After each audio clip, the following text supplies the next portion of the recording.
தூத்துக்குடியில் உப்பளத்தில் கஞ்சா செடி வளர்த்து வந்த பீகாரைச் சேர்ந்த 4 பேர் கைது செய்யப்பட்டனர். உப்பளத்தில் தங்கி பணிபுரிந்து வந்த அவர்கள் கஞ்சா செடி வளர்ப்பில் ஈடுபட்டது போலீசார் விசாரணையில் தெரிய வந்தது. அவர்களிடம் இருந்து 80 கிராம் கஞ்சா புகைக்கும் பைப்புகள், போதை புகையிலை மற்றும் 4 செல்போன்களை பறிமுதல் செய்தனர். நிலவுக்கு மனிதர்களை அனுப்பி ஆய்வு செய்யும் திட்டம் 2040ஆம் ஆண்டில் செயல்படுத்தப்படும் என இஸ்ரோ தலைவர் நாராயணன் தெரிவித்துள்ளார். தேனியில் செய்தியாளர்களிடம் பேசிய அவர் 2026ஆம் ஆண்டு இறுதிக்குள் குலசேகரப்பட்டினம் ஏவுதளத்தில் இருந்து ராக்கெட் விண்ணில் ஏவப்படும் என்றார். சந்திரயான் 4 ரொபாட்டிக் ஆட்களை அனுப்பி திருப்பி கொண்டு வரக்கூடிய நிலாவுக்குள்ள ப்ரோக்ராம் 2040 நடக்கும். நெல்லையில் சாலையில் கிடந்த தங்க நகையை எடுத்து காவல் நிலையத்தில் ஒப்படைத்த லாரி ஓட்டுநரை நேரில் அழைத்து மாவட்ட காவல் கண்காணிப்பாளர் பாராட்டு தெரிவித்தார். தென்காசி மாவட்ட மதுரம்புதூரைச் சேர்ந்த பொன் ராஜேஸ்வரன் என்பவர் தென் திருப்புவனம் பேருந்து நிலையம் அருகே 4 கிராம் எடை கொண்ட தங்க நகையை கீழே கிடந்து எடுத்தார். அருகில் உள்ள முக்கூடல் காவல் நிலையத்தில் அவர் நகையை ஒப்படைத்த தகவலை அறிந்த மாவட்ட எஸ்பி சிலம்பரசன் நேரில் அழைத்து பாராட்டினார். சான்றிதழ் மற்றும் வெகுமதியும் அளித்து கௌரவித்தார். தென்காசி மாவட்டம் சங்கரன் கோவில் அருகே ஆசிரியை ஒருவரின் அனுபவ சான்றிதழுக்கு ஒப்புதல் அளிக்க 60,000 ரூபாய் லஞ்சம் வாங்கியதாக மாவட்ட கல்வி அலுவலக கண்காணிப்பாளர் கைது செய்யப்பட்டுள்ளார். தனியார் பள்ளி தாளாளர் நாகராஜ் என்பவர் அளித்த புகாரின் பேரில் தென்காசி லஞ்ச ஒழிப்பு போலீசார் இந்த நடவடிக்கையை எடுத்துள்ளனர். செங்கல்பட்டு மாவட்டம் மறைமலை நகர் அருகே இளைஞர்கள் 2 வெட்டி கொல்லப்பட்ட சம்பவத்தில் திருநங்கை உட்பட 6 பேரை போலீசார் கைது செய்தனர். காந்தி நகர் பகுதியைச் சேர்ந்த நண்பர்களான விமல், ஜெகன் ஆகியோர் கடந்த ஞாயிற்றுக்கிழமை அடையாளம் தெரியாத கும்பலால் வெட்டி கொல்லப்பட்டனர். இந்த வழக்கில் ஒரு திருநங்கை உட்பட 6 பேரை போலீசார் கைது செய்தனர். கழிவுநீர் குழாய் பதிப்பதில் ஏற்பட்ட தகராறில் சொந்த அண்ணன் மகனையே கற்பகம் என்பவர் தனது கூட்டாளிகளுடன் சேர்ந்து கொலை செய்தது தெரிய வந்துள்ளது. திருவள்ளூர் மாவட்டம் கும்மனூர் அருகே பழுதாகி நின்ற லாரி மீது மற்றொரு லாரி மோதி நேரிட்ட விபத்தில் ஓட்டுநர் ஒருவர் உயிரிழந்தார். எண்ணூர் காமராஜர் துறைமுகத்தில் இருந்து நிலக்கரி ஏற்றிச் சென்ற லாரி ஒன்று மீஞ்சூர் வண்டலூர் வெளிவட்ட சாலையில் பழுதாகி நின்றது. துறைமுகத்தில் இருந்து சுண்ணாம்பு கட்டிகளை ஏற்றிக்கொண்டு சென்ற மற்றொரு லாரி எதிர்பாராத விதமாக பழுதாகி நின்ற லாரியின் பின்புறம் மோதியது.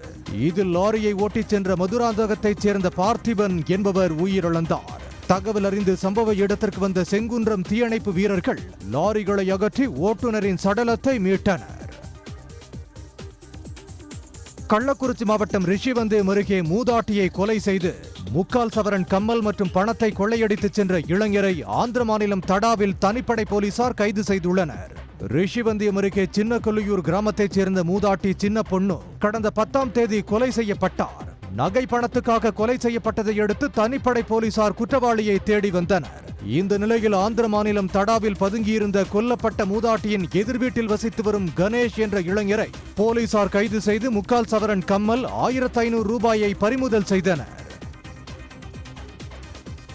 சென்னையில் மழை வெள்ள நீரை சேமிக்கும் வகையில் கோவளம் அருகே 471 கோடி ரூபாயில் புதிய நீர்த்தேக்கம் அமைக்கும் பணிக்கு சுற்றுச்சூழல் அனுமதி கோரி நீர்வளத்துறை விண்ணப்பித்துள்ளது. கோவளம் அருகே சென்னையின் 6வது நீர்த்தேக்கம் அமைக்கப்படும் என்று தமிழ்நாடு அரசின் பட்ஜெட்டில் அறிவிக்கப்பட்டது. இந்த அறிவிப்பின்படி நீர்த்தேக்கம் கட்டுமான பணிகளை மேற்கொள்ள சுற்றுச்சூழல் அனுமதி கோரி நீர்வளத்துறை விண்ணப்பித்துள்ளது.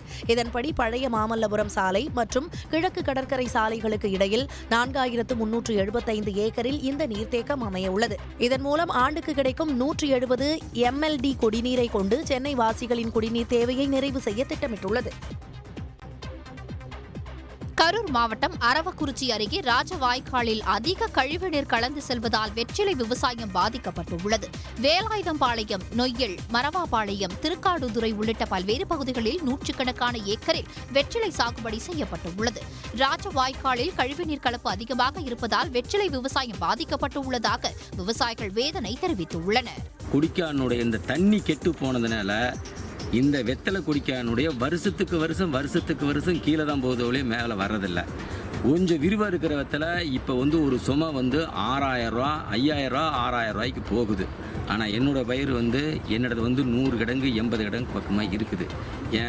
என்னுடைய பயிர் பூரா வெத்தலை சைஸ் ஆயிடுச்சு. 2500 ரூபா, 1500 ரூபாய்க்கு தான் என் வெத்தலை போகுதுங்க. ஈரோடு அடுத்த ஆரன்புதூர் அருகே சுண்ணாம்பு ஓடையில் சட்டவிரோதமாக வெளியேற்றப்படும் தோல் ஆலை கழிவுகளால் காவிரி நீர் மாசடைந்து வருவதாக புகார் எழுந்துள்ளது. மரவாபாளையம், சொட்டம்பாளையம், வீரப்பண்ணாடியூர், பாலக்காட்டூர் உள்ளிட்ட பகுதிகளில் இயங்கும் ஆலைகள் இரவு நேரத்தில் வெளியேற்றப்படும் கழிவுகளால் ஓடையில் தண்ணீர் நிறம் மாறி செல்கிறது. இதனால் கால்நடைகள், விவசாயிகள் பெருமளவில் பாதிக்கப்படுகின்றனர். ஆலைகள் மீது நடவடிக்கை எடுத்து சுற்றுச்சூழலை பாதுகாக்குமாறு விவசாயிகள் கோரிக்கை விடுத்துள்ளனர். நைட்டு 11 மணிக்கு மேலே வந்து பார்த்தீங்கன்னா தண்ணி அப்படியே கொலன்னு ஒரு தடவை ரெட் கலராக வரும், ஒரு தடவை ப்ளூ கலராக வரும். அந்த தோலுக்கு என்ன கலர் போடுறாங்களோ அந்த கலர் தண்ணி வந்துட்டுருக்குங்க. லைட்டாக மழை பெஞ்சுன்னா அந்த அன்னைக்கு பூராமல் அப்படி விட்டுருவாங்க, தண்ணியோட தண்ணியை வந்து கலந்துக்கும். நடிகர் சசிகுமார் தனது அடுத்த திரைப்படத்தின் ஊதியத்தை உயர்த்த மாட்டேன் என தெரிவித்துள்ளார். சென்னையில் டூரிஸ்ட் ஃபேமிலி திரைப்படத்தின் வெற்றி விழா நடைபெற்றது. அப்போது பேசிய சசிகுமார், நடிகை சிம்ரனுடன் இணைந்து பணியாற்றியது சிறந்த அனுபவமாக இருந்ததாக கூறி மேடையிலேயே அவரை பற்றி பாடல் பாடினார். அவங்களோட ஒர்க் பண்ணது எனக்கு ரொம்ப சந்தோஷமான ஒரு தருணமாக இருந்தது. நம்ம இப்போ வந்தது பெண்ணா வானவில் தானான்னு பூமியிலே பூ பறிக்கும் தேவனான்னு தேட்டரில் பார்த்துருப்போம். துள்ளாத மனம் துள்ளில் அவங்களை அப்படி ரசித்து பார்த்துருப்போம். அவங்க நம்ம செட்டுக்கு வர்றதே எங்களுக்கு எப்படி இருக்குன்னு பார்த்துக்கோங்க. பின்னர் பேசிய சிம்ரன், கதை கேட்ட போதே இது சூப்பர் ஹிட் ஆகிவிடும் என இயக்குனரிடம் கூறியதாக குறிப்பிட்டார். 20 ஆண்டுகளுக்கு பிறகு இதுபோன்ற கதாபாத்திரத்தில் நடித்தது மகிழ்ச்சியாக இருப்பதாகவும் கூறினார். ஹொசூர் அருகே சாலை விபத்தில் சிக்கிய வழிப்பறி கொள்ளையர்கள் போலீசார் பிடியில் சிக்கினர். கர்நாடகாவைச் சேர்ந்த பாலாஜி, ஹரீஷ் ஹொசூர் பகுதியில் விபத்தில் சிக்கிய நிலையில் அவர்கள் சென்ற பைக் வழிப்பறி சம்பவத்தில் தொடர்புடையது என்பது தெரிய வந்தது. இதனையடுத்து மருத்துவமனை சென்று அவர்களிடம் விசாரணை நடத்திய போது இருவரும் கர்நாடகா ஹொசூரில் வழிப்பறி சம்பவத்தில் ஈடுபட்டு வந்தவர்கள் என்பது தெரிய வந்தது. பின்னர் அவர்களை கைது செய்த போலீசார் 11 சவரன் நகைகளை பறிமுதல் செய்தனர். உடனுக்குடன் செய்திகளை தெரிந்து கொள்ள சன் நியூஸ் பெல் ஐகானை கிளிக் பண்ணுங்க.